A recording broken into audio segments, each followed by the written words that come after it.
Lorsque nous acceptons le Seigneur Jésus-Christ comme notre sauveur personnel, nous entrons par là même dans une compagnie avec le Seigneur.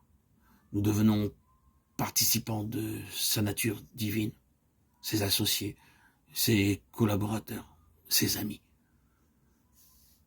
Par cette union avec Dieu, nous devenons non seulement ses collaborateurs pour exercer son ministère sur la terre, mais ses proches.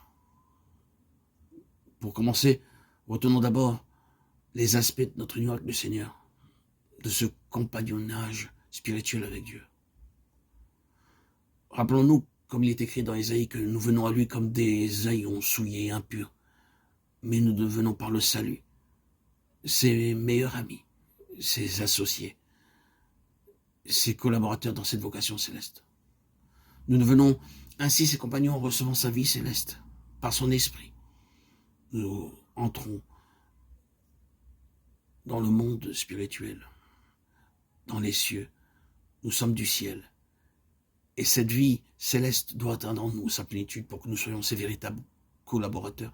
Un des premiers aspects de notre participation à Christ se trouve dans 2 Pierre 1,4, lesquels nous assurent de sa part les plus grandes et les plus précieuses promesses, afin que par elles, vous deveniez participants de la nature divine, en fuyant la corruption qui existe dans le monde par la convoitise.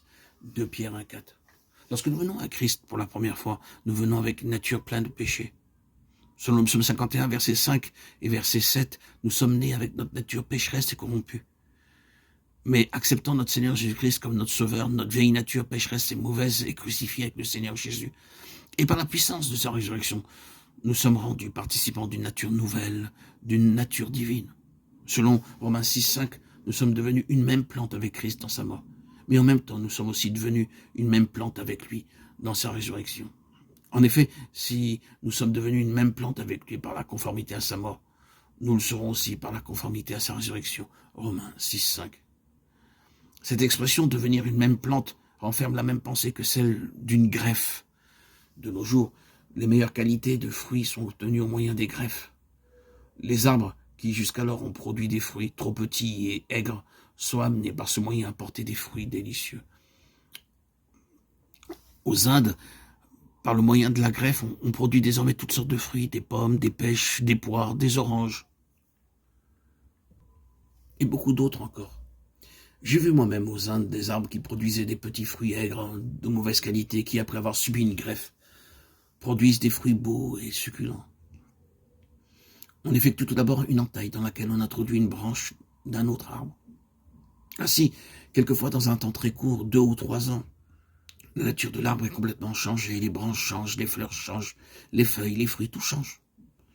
L'apôtre Paul utilise dans Romains 6 le même terme de greffe pour dire que nous avons été plantés en Christ dans la conformité à sa mort. Ainsi, par la puissance de la mort du Seigneur Jésus, nous sommes amenés progressivement, lentement, à mourir totalement en ce qui concerne notre vieille nature. Ensuite, par la puissance de sa résurrection, nous sommes de même amenés à participer à sa nature divine. Cette puissance de résurrection agit et se déploie en nous